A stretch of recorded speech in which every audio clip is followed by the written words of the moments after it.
itong chase. Ganda na laro namin. Kaya, sana sustain namin yung energy.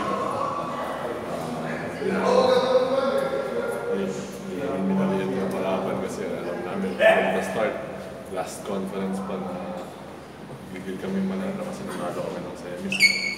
Yun talaga yung motivation namin kasi malaki ang nawala sa amin na pupuntang finals. Talagang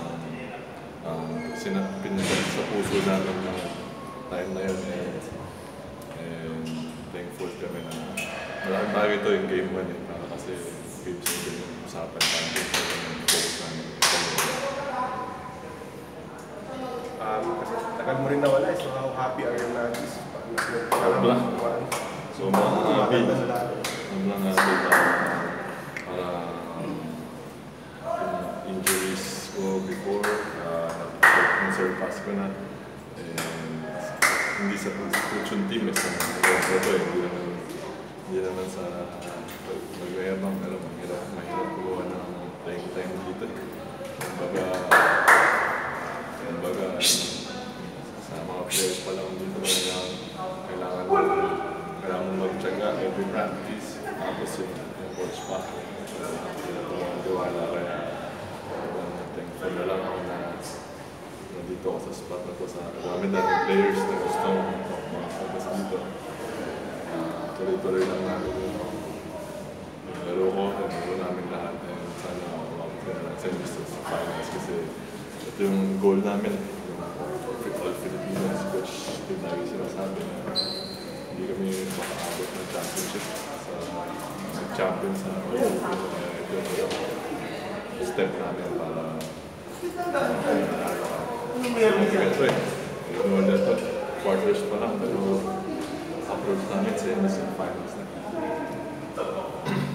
Art, ito ni kanina kasi nalong daw, pinag-isipan nila kung Scotty, ikaw. Ngayon, gano'n kaswerte yung Ginebra or gano'n kayong kaswerte na magkakape pa kayo? Yun na nga parang college pa lang po ng Scotty. Alam na namin laro, nagkakampi pa kami na sa G-League, sa Happy. Kaya alam namin yung laro ng isa't isa.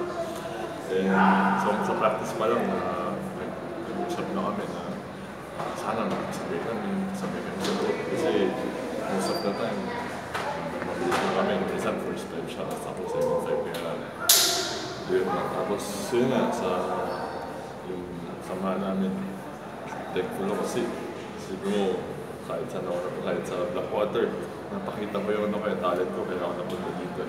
Kaya yun din, hindi ko na nalabas yun, hindi ako pupunta dito.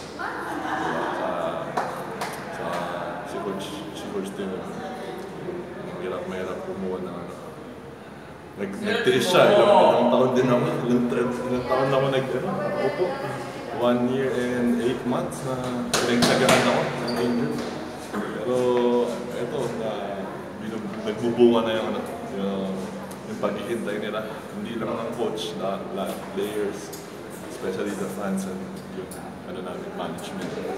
And sana matuloy-tuloy namin kasi hirap na pinagdaanan ko as a person, as a player. Walang makakapagkintay ng good. Buti na ng bata pa ako para sa player. Kaya meron pang lifespan yung basketball player.